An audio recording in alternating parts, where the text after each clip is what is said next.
সবাই কেমন আছেন? আশা করি ভালোই আছেন। আলহামদুলিল্লাহ আমরাও সবাই ভালো আছি। আসসালামু আলাইকুম। আজকে রান্না করব হলো গরুর মাংস, কুরমাও বলা চলে এবং সাদা করে রান্নাও আমরা বলি, সাদা করে রান্না। হ্যাঁ, এটাতে কাটা মশলা সব দিব আর বাটা মশলা তো অল্প দিব।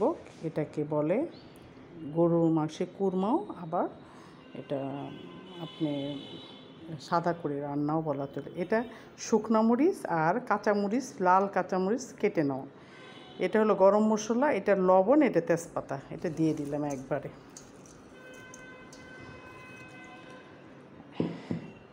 এখন দিয়ে দিব স্বাদ মতো ধনিয়া পাউডার। এটা ভিতরে দিব হলো একটু জিরা পাউডার।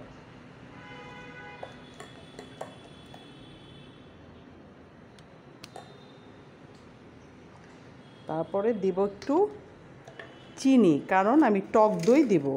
এতে যদি টক দই দেওয়ার পরে মিষ্টিটা একটু বেশি লাগে, তাহলে পরে আপনি একটু এতে তেঁতুলের টক বা লেবু দিতে পারেন। এখানে এটা টক দই। এখন দিয়ে দেবো আদা রসুন পেস্ট। আদা রসুনটা আপনি কেটেও দিতে পারেন, পেস্ট করেও দিতে পারেন, যেটাই ভালো লাগে আপনার মন মতো দিয়ে দিলাম। এখন ভালো করে একটা মাখাবো।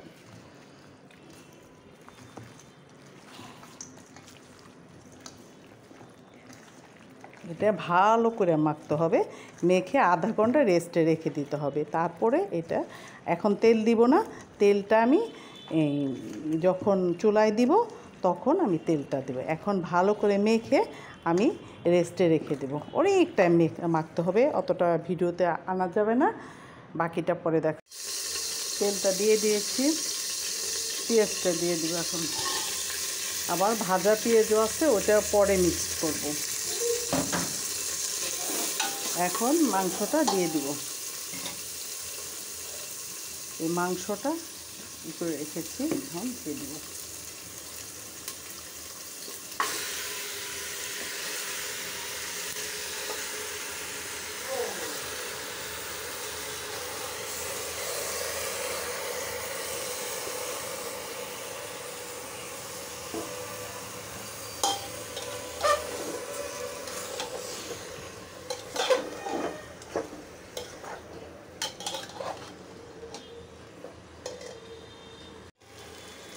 মাংসটা কষানো হয়ে গেছে, এখন একটু আলু দিব। আলুটা আপনারা দিতেও পারেন, নাও দিতে পারেন, এটা আপনার ব্যক্তিগত ইচ্ছা। কারণ আমার আলুটা ভালো লাগে, তাই আলুটা ভাজছি ভেজে তেলে, এখন দিয়ে দিলাম।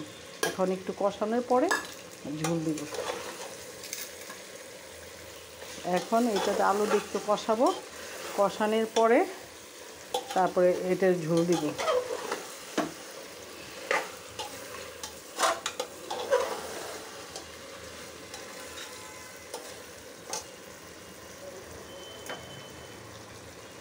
কারণ এটা আলুটা এটা ভালো লাগার জন্য দিই, ভালো লাগে, না দিলেও সমস্যা নেই।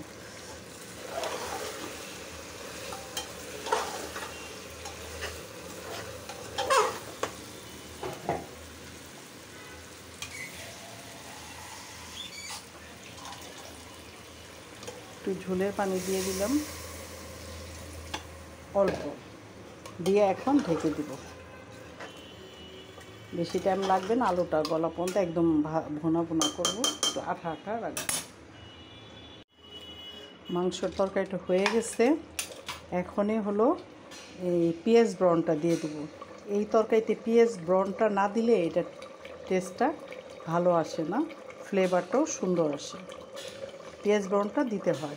এইটা সাদা কুরমাও বলতে পার, সাদা করে মাংস। এটা পরোটা দিয়ে, তারপরে গরু পোলাও দিয়ে, সাদা ভাত দিয়ে খাওয়া যায়। বিশেষ করে পরোটা দিয়ে খেলে এটা কি বেশি মজা খেতে, এই মাংসটা, এই রান্নাটা। যারা না পারেন এটা দেখে, এই ভিডিওটা দেখে শিখতে পারেন। আমার রান্নাটা হয়ে গেছে, এখন নামিয়ে ফেলবো। সার্ভিং বুলে ঢেলে আপনাদের দেখাচ্ছি কেমন হয়েছে রান্নাটা।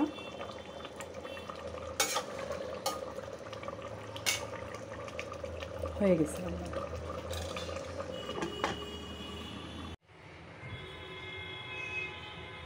মাংসটা রান্না হয়ে গেছে। কাটা মশলা দিয়ে সাদা করে গরুর মাংস রান্না।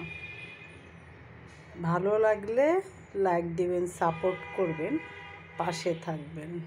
আল্লাহ হাফেজ। আসসালামু আলাইকুম।